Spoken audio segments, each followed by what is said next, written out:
What's going on, YouTubers? It's me once again, RKO2582, here to do my Super Smackdown special live blast from the past review for April the 10th, 2012, and so much to cover. Let's not waste any time and get this review underway. Alright, we had Mean Gene Okerlund, Mean Gene Okerlund, introduce the World Heavyweight Champion, the Great White Sheamus. Yeah, and Sheamus surprisingly was getting some cheers, believe it or not. And yeah, I guess since they're not in Florida anymore, I'm guessing it's sadly back to normal with the fans and stuff. And he was pretty much saying, I apologize for my actions last week. And speaking of the devil, the new general manager of both shows, Raw and SmackDown, Johnny Ace, or John Laurinaitis as I like to call him.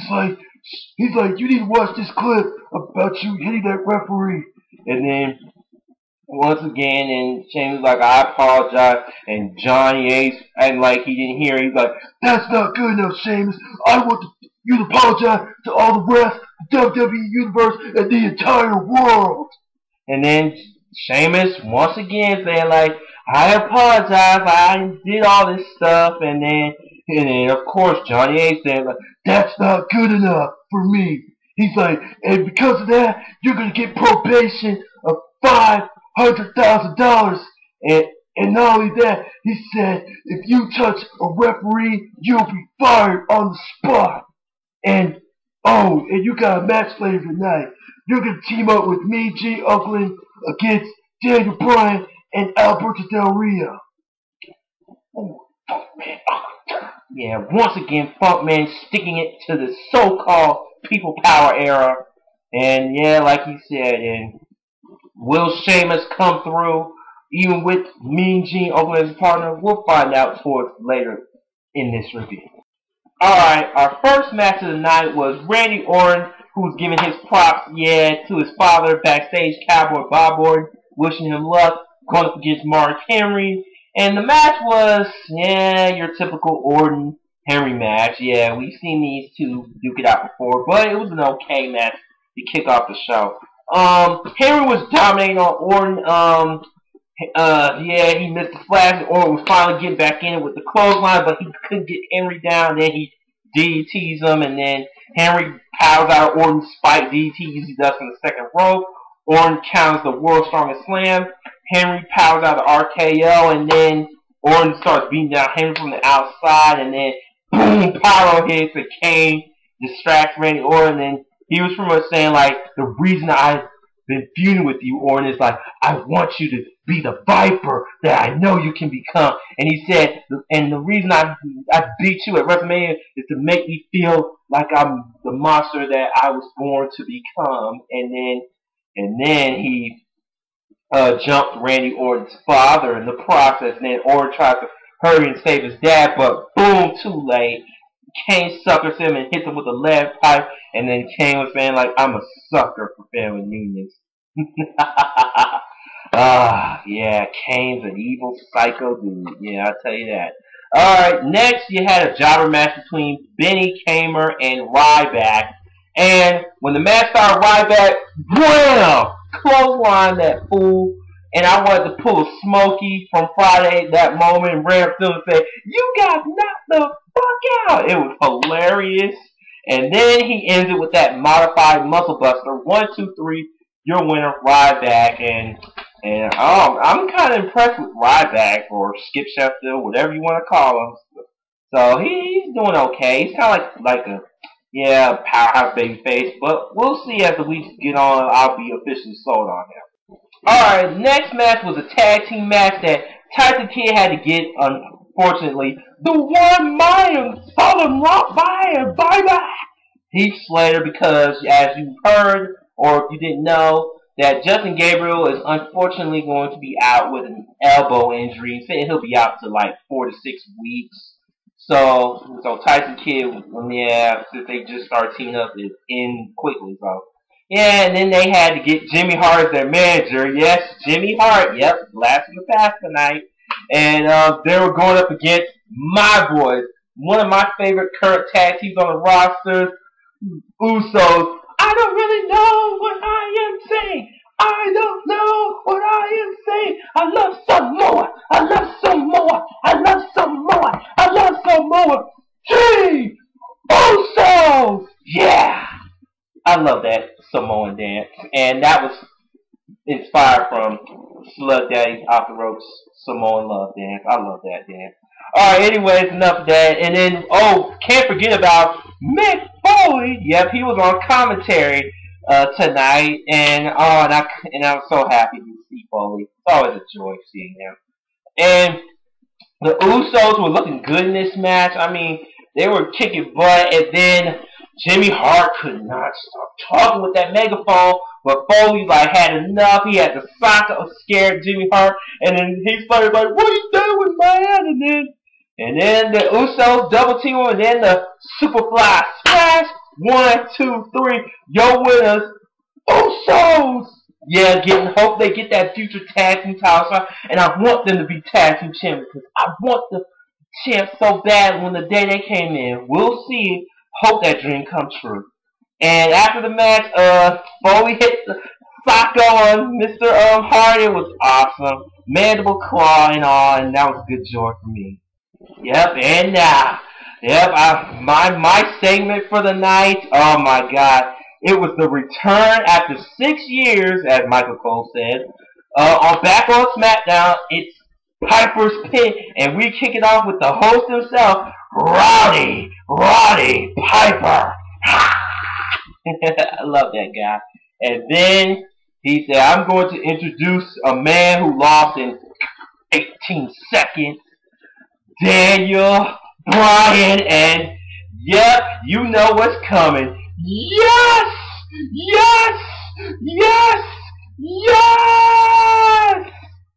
Daniel Bryan comes out, and then he told Piper that, you're making fun of my 18 seconds, huh? Well, guess what? After meeting with John Laurinaitis, my rematch clause is set for Extreme Rules, and this time, Sheamus won't have 18 seconds to beat me. It's gonna be 2 out of 3 falls match for the World Heavyweight Championship, and I am so looking forward to that match.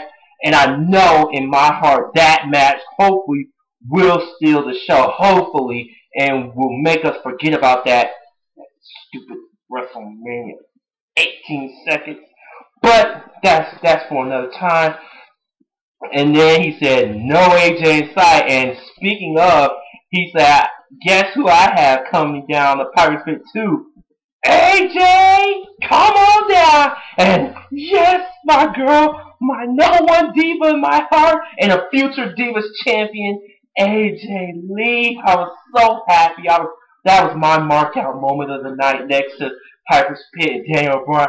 All 3 of my favorite people all in the same segment. It was epic.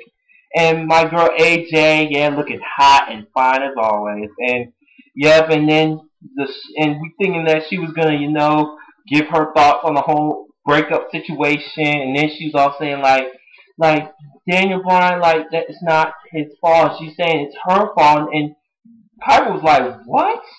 And he's like you're calling Daniel Bryan a nice guy because he dumped you and all that stuff. And he's like, let me tell you something. He's like, after I saw you get knocked down by the Big Show, you proved to me that you're strong, damn right, smart, oh yeah, and most importantly, oh beautiful, oh yeah. But at the same time, AJ's still being confused, or I don't know what AJ's doing. She ain't thinking, and this is coming from me, the fanboy. She not thinking, man. She ain't got her head right, man. But Daniel Bryan once again saying, enough. He's like, I'm tired of you dragging me into this crap. And he's like, oh, AJ, since you want to prove it to me, you prove to me by leaving. And then, shockingly enough, AJ leaves. And then Piper's like, with Daniel Bryan, I'm not finished with you yet. And then and Piper was not playing around. He was telling, your shirt says yes. Well, I'm going to give you my no. He said, you never tell a girl to shut up. You don't yell at her. and you don't definitely use her as a human shield. And then he said at Extreme Rules, he said, I'm going to get a kick out of Sheamus kicking your head off, not once, but twice.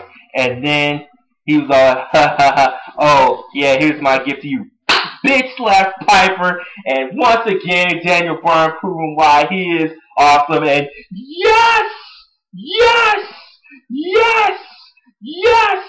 Yes! Oh, God. Not this match. Not this. You call it a match. The Great Khali. Why? I hate this guy. And Alicia Fox and Natalya going up against Drew McIntyre and the Bella Twins. And Great Khali and McIntyre squabble a bit. And then Drew's like, I'm better than this. I'm better than this. And to be honest, I actually agree with Drew. He is so bad at this. And I'm not even a big fan of this guy. And I agree with him wholeheartedly. And then Alicia Fox hits the Northern Light suplex on one of the bells. 1, 2, 3. And your match is over. Oh my God. This was a waste of freaking time. And just when you thought it couldn't get any weirder, Mae Young, even though I love Mae Young, but this I could have done without. Mae Young makes out with Khali. Oh my God, that was nasty. Oh, just threw up a little. Alright, next you had Hacksaw Jim Duggan. Oh! Yep, the first Royal Rumble winner ever. Going up against, I have not done this in a while. My new boy, I'm a new fan of his, Hunico. Soda Loco, no sauce. Yeah, and he was all cutting the promos saying like, I'm the future of the WWE. Screw the past. And then, just when the match about to start, Hacksaw called his backup, and it was Sergeant Slaughter. Oh my God! And the match throughout once Hacksaw uses 2x4, his trademark, and then he beat down on Hunico and Camacho, and then Cobra Clutch and everything. It was awesome, awesome. Yeah, it was a good nostalgia moment, you know. So Hacksaw Jim Duggan and Sergeant Slaughter got their nostalgia spotlight. Alright, now we get to my boy, whoa! Cody Rhodes, yes, the former Intercontinental Champ. And he was all saying about this show, saying, blast from the past? How about a waste of time? And he said, you're looking at the future. He's like, the future where Big Show's not making no stupid, embarrassing videos of me. The future where I will regain my Intercontinental Championship. And then here comes his daddy, the American Dream, Dusty Rhodes, baby. And I was so excited. I'm like, wow, his son, father and son moment. And he's like, yeah, he's like, I'm concerned about your son. Yeah, he's like, yeah, I know. And then Cody was like, Dad, you're embarrassing me. And then he's like, we don't need to discuss this out here. Let's go in the back. And then after Dusty Rhodes talk about the Big Show, baby. He like the grizzly bear, try to poke it and all that stuff. And then the Big Show comes out, your new Intercontinental Champion. Once again, bring up in another embarrassing moment, Cody Rhodes, and it was his back to his old dashing gimmick days when he was like that lip balm, and I'm like, oh my God, not this. And I was still a fan of Cody Rhodes at the time too. Even though it was not that old, like 2 years old, and that was embarrassing. And then Dusty baby does his dance, and Cody's just like, wow, Daddy, wow.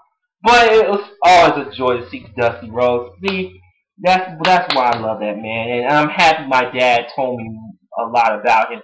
That's what made me a fan, and the fact that my dad used to watch Cody Rhodes back in the day in his high school years, in Lassiter High School when he was an amateur wrestler here in Georgia, and seeing his dad a lot too. So that was a brief history for you. Alright, now we get on to the main event of the night, which was Sheamus and Mean Gene Oakland going up against, oh, I can't believe Daniel Bryan teamed with this guy, Alberto Del Rio! Oh, I hate this man. And my boy, once again, yes! Daniel Bryan, yes! And Sheamus and Del Rio started off, and I'm sorry. The Fink announced Mean Gene Oakland and the World Heavyweight Champion Sheamus. Why can't they make Fink a permanent one person announcer? But anyways, love his voice. Sheamus and Del Rio kicked it off, and then Del Rio and shockingly enough, Daniel Bryan actually got along and double teamed the guy.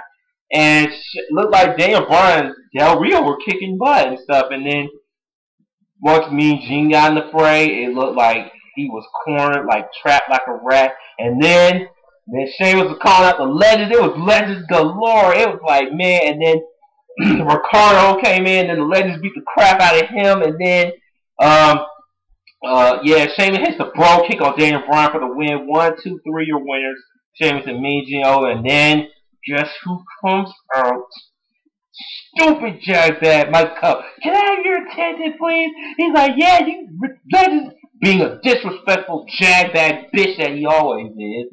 Dissing the legend. He's like, oh, I'm just kidding. I didn't mean to retire my home. And Pat Patterson hit him with a right hand. I wish they would have beat the crap out of him, too. But that was good enough for me. And that's how we end SmackDown, Super Smackdown Live, Blast from the Past with a happy ending with Sheamus and all the legends together. Good photo op. But yeah, SmackDown tonight was pretty good, and it was. Yeah, it was a good night. You know, I have to say SmackDown this week did much better than Raw, hands down.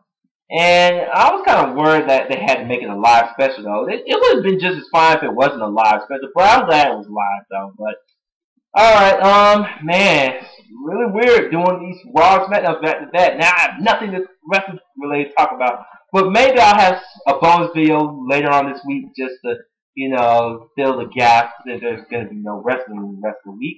Alright, this is your boy, RKO2582, done with my SmackDown review, signing off.